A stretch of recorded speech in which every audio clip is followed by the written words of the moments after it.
Hello guys, അപ്പോൾ ഇന്നൊരു special video ആണേ. കാരണം എന്താണെന്ന് വെച്ച് കഴിഞ്ഞാൽ ഗോതമ്പ് ദോശ ഉണ്ടാക്കുന്ന വീഡിയോ. നമ്മൾ പലർക്കും ഗോതമ്പ് ദോശ എന്ന് പറഞ്ഞാൽ കേൾക്കുമ്പോൾ തന്നെ ദേഷ്യമില്ലേ? പക്ഷേ ഇതങ്ങനെയൊന്നുമില്ല, ഭയങ്കര ടേസ്റ്റ് ഉണ്ട് ഗോതമ്പ് ദോശയ്ക്ക്. നിങ്ങൾ കണ്ടു നോക്കുക. അപ്പം 3 കുഞ്ഞു തവിയിൽ ഞാൻ ഗോതമ്പ് പൊടി എടുക്കുക കേട്ടോ, ഒരു പാത്രത്തിൽ. അപ്പം നമുക്ക് ഗോതമ്പ് പൊടി എടുത്തിട്ട് നമുക്ക് ടേസ്റ്റ് കിട്ടാൻ വേണ്ടി നമ്മൾ കുറച്ച് തേങ്ങ ചിരവിയത് കൊടുക്കുന്നുണ്ട്.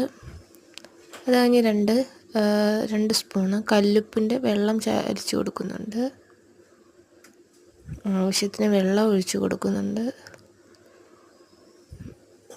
ഈ ഗോതമ്പ് മാവ് കട്ട പിടിക്കാതിരിക്കാൻ വേണ്ടി കൈ വെച്ച് നന്നായിട്ട് മിക്സ് ചെയ്ത് കൊടുക്കുന്നുണ്ട്.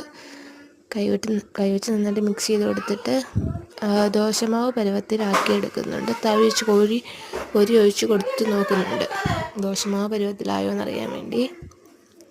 അത് കഴിഞ്ഞ് നമ്മൾ പാൻ അടുപ്പിലോട്ട് വെച്ച് നമ്മുടെ മാവ് തവിയിൽ ഒഴിച്ച് ദോശ പരുവത്തിലാക്കി കൊടുക്കുന്നുണ്ട്.